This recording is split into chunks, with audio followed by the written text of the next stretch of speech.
कांग्रेस अपने फुस पटाखे को बार बार जलाने की कोशिश कर रही है।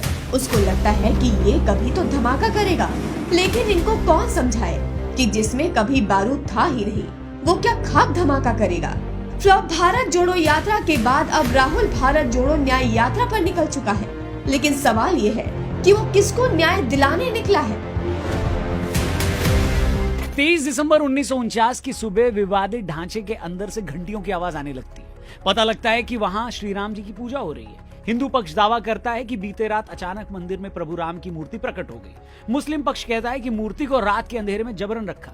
घटना की जानकारी मिलने के बाद दोनों पक्ष के लोग भारी तादाद में वहां जुटने लगते हैं। मामला इतना बढ़ जाता है कि बात उस वक्त के प्रधानमंत्री जवाहरलाल नेहरू के पास चली जाती है। वो डिस्ट्रिक्ट मजिस्ट्रेट के नायर को आदेश देते हैं कि मूर्ति को वहां से हटाकर पहले जैसी स्थिति बहाल की जाए। जिसके खानदान ने प्रभु श्री राम को न्याय नहीं दिलाया, दशकों तक उनको कटघरे में खड़ा रखा, उनका मंदिर निर्माण कराने में खलल डाला, उनको काल्पनिक बताया और अब प्राण प्रतिष्ठा का निमंत्रण भी ठुकरा दिया।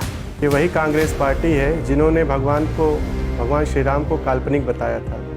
ये वही कांग्रेस पार्टी है जिसके कवि सिब्बल जी ने हर दिन कोर्ट में सर्वोच्च न्यायालय में चलने वाले राम मंदिर के मुद्दे को रोक लगाने का प्रयास किया था। ये वही कांग्रेस पार्टी है जिसने राम सेतु जैसे एक बड़े विराट भव्य भगवान के द्वारा निर्माण कराए हुए सेतु को नकार दिया था। ऐसे कांग्रेसियों से आप न्याय की उम्मीद कैसे रख सकते हैं। 25 जून 1975 इसी दिन इंदिरा गांधी ने आपातकाल लगाया था। उस समय लगभग 1 लाख लोगों को जेलों में ठूस दिया गया था। उसी समय 50 लाख से ज्यादा लोगों की जबरन नसबंदी कराई गई थी, जिसमें करीब 2000 लोगों की मौत हो गई थी। क्या राहुल इनको न्याय दिलाएगा? 1984 में भड़के सिख विरोधी दंगों में करीब 2800 लोगों की मौत हुई थी। 1984 में हुए भोपाल गैस कांड में 25,000 लोगों की जानें चली गई थी। करीब 5.5 लाख लोग प्रभावित हुए थे।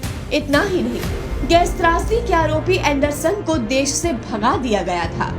क्या राहुल इनको न्याय दिलाएगा? 1990 में लाखों कश्मीरी पंडितों को अपना घर छोड़ने पर मजबूर होना पड़ा था। उस वक्त 300 से अधिक लोगों की आतंकियों ने हत्या कर दी थी। कई कश्मीरी पंडितों की बस्तियों में सामूहिक बलात्कार तक किए गए थे। क्या राहुल इनको न्याय दिलाएगा? जिसके खानदान ने इतना अत्याचार किया हो, उसकी नस्लें अब न्याय यात्रा निकालने का स्वांग रच रही है। अगर पप्पू को न्याय दिलाने का इतना ही शौक है तो अपने खानदान द्वारा किए गए पीड़ितों के परिवार को न्याय दिलाए, मगर इस बेअक्ल को तो उस पर पर्दा डालना है और अपने खूनी परिवार को अच्छा दिखाना है।